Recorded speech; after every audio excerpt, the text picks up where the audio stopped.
Perkenalkan, nama saya Amadi. Saya kelas MIP 2A, Prodi Manajemen Informatika, jurusan Manajemen Informatika. Saya mahasiswa dari Politeknik Negeri Sambas. Perkenalkan, nama saya Deni Saputra dari kelas MIP 2A, Prodi Manajemen Informatika, jurusan Manajemen Informatika. Saya mahasiswa Politeknik Negeri Sambas. Di sini kami menjelaskan materi tentang 7 OSI layar beserta contohnya.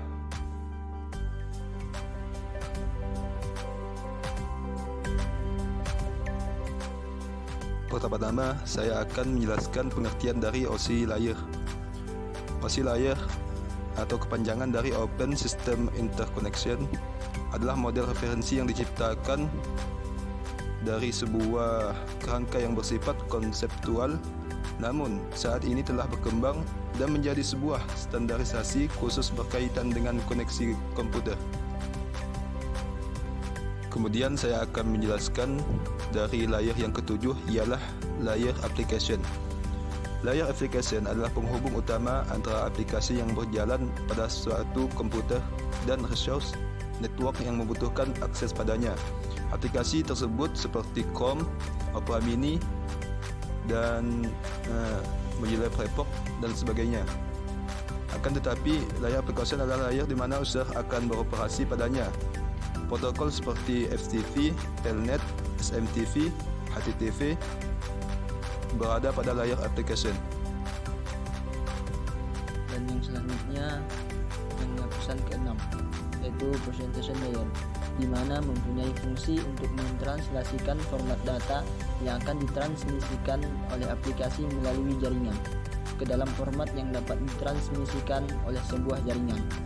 Contoh protokol yang berada pada presentation layer adalah MIME, SSL, TLS, dan lain sebagainya.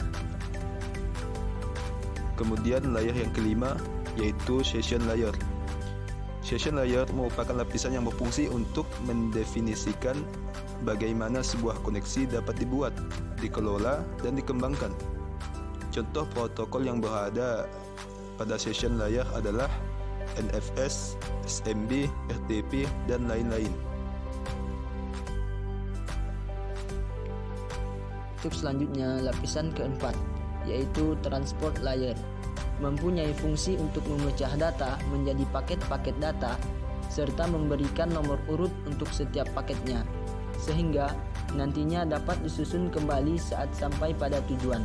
Pada layer ini juga menentukan protokol yang akan digunakan untuk mentransmisikan data seperti protokol TCP.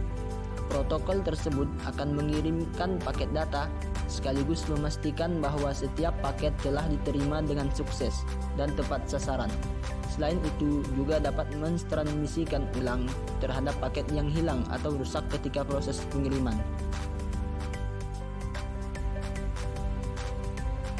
Kemudian untuk layer yang ketiga, yaitu network layer.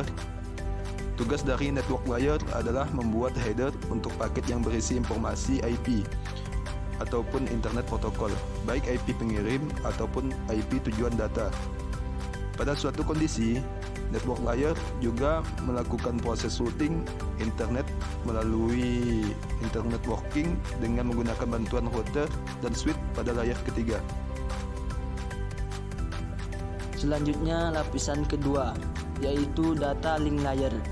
Pada data link layer memiliki tugas untuk menentukan setiap bit data dikelompokkan menjadi format yang disebut dengan frame. Pada level ini juga terjadi koreksi kesalahan, flow control, pengalamatan hardware atau perangkat keras seperti halnya pada MAC address atau biasa disebut Media Access Control Address, serta menentukan bagaimana perangkat jaringan seperti hub, repeater, brick, dan switch pada layer 2 dapat beroperasi. Layer yang pertama ialah physical layer, merupakan model OSI yang terakhir yang paling utama. Fungsinya adalah untuk mendefinisikan media transmisi jaringan, sinkronisasi bit, metode pensinyalan, serta membangun arsitektur jaringan seperti pengkabelan dan topologi jaringan.